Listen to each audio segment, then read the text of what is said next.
already into the beginning stages of the demolition on this bathroom project. We've taken off the millwork, and now we're removing the plumbing fixtures. Obviously, there's a lot that has to happen before you begin the actual construction.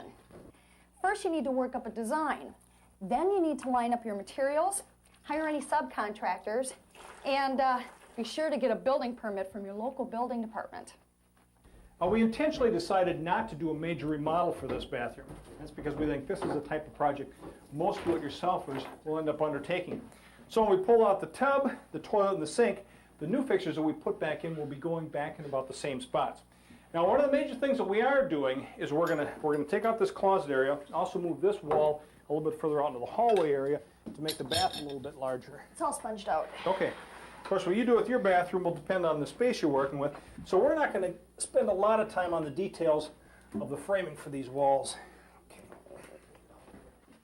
During demolition, you may need to turn off the water to the house by closing the main shutoff valve.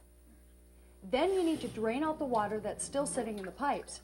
You do this by opening up the lowest faucet in the house and opening up the highest faucet in the house. That way, the water drains out through that low faucet. Once the water is off, you can remove any shutoff valves or cut any pipes that you need to in order to do your demolition. Now, if you do cut any pipes, you need to cap them off before you can turn the water back on.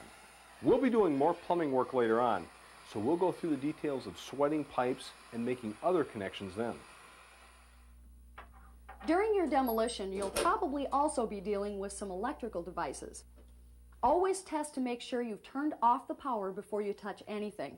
And if you're left with any wire ends exposed, make sure you cap them off with a wire nut before you turn the power back on. One of the most versatile tools for demolition is a reciprocating saw. Here, I'm using it to cut through the nails and screws that are holding in the door jambs. By switching blades, you can also use a reciprocating saw to cut through wood studs and plates in order to remove entire walls.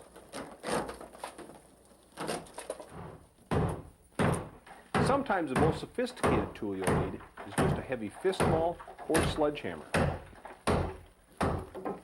Now, one thing when you're doing a bathroom like this, when you pull out the toilet and sink, you end up removing the traps. It has a little curved part the water sits in that keeps sewer gas from backing up into the house. So with these removed, I stuffed rags in there so we don't have to worry about the sewer gases getting in. I also taped up our heat register here so we don't have to worry about debris getting into the ductwork.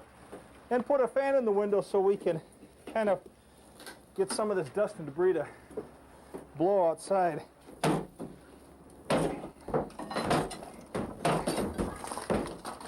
we've taken off the drywall from the bottom 4 feet of the wall. As you can see, we're taking off the tile and drywall together. That's because it's just about impossible to take the tile off without damaging the wall underneath. You can see here that the tiles come off pretty easy, but it leaves this adhesive behind. And if you try to scrape that off, well, it just ends up damaging the wall anyway. So if you're going to get rid of the tiles, then it's best just to yank everything and put up new drywall. If you're trying to remove tile on a floor, you may end up with a similar problem. Sometimes it's possible to chip away just the tile, but lots of times it makes more sense to break up the whole underlayment, which will probably be a thick bed of mortar.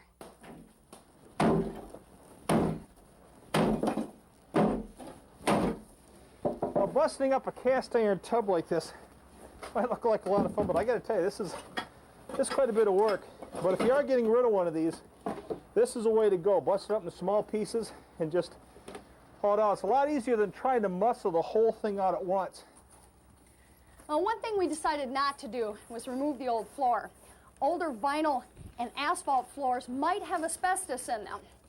And so what we decided to do was take a piece of the floor and have it tested, and sure enough, it did have asbestos in it. Now, removing an old floor with asbestos is a little tricky, and getting an asbestos abatement contractor in to remove it is kind of expensive. So what we decided to do is put the new vinyl right on top of the old floor. That way we're not disturbing any of the asbestos, we're just sealing it up. Well, it took the two of us the better part of the day to finish off the demolition. Now, I've only spent a couple of bucks so far for some caps for pipes, some wire nuts. We also got a roll of plastic to seal off the rest of the house. It's probably going to cost us about $50 to drop everything off at the dump, and it was $30 to get the floor tested for asbestos.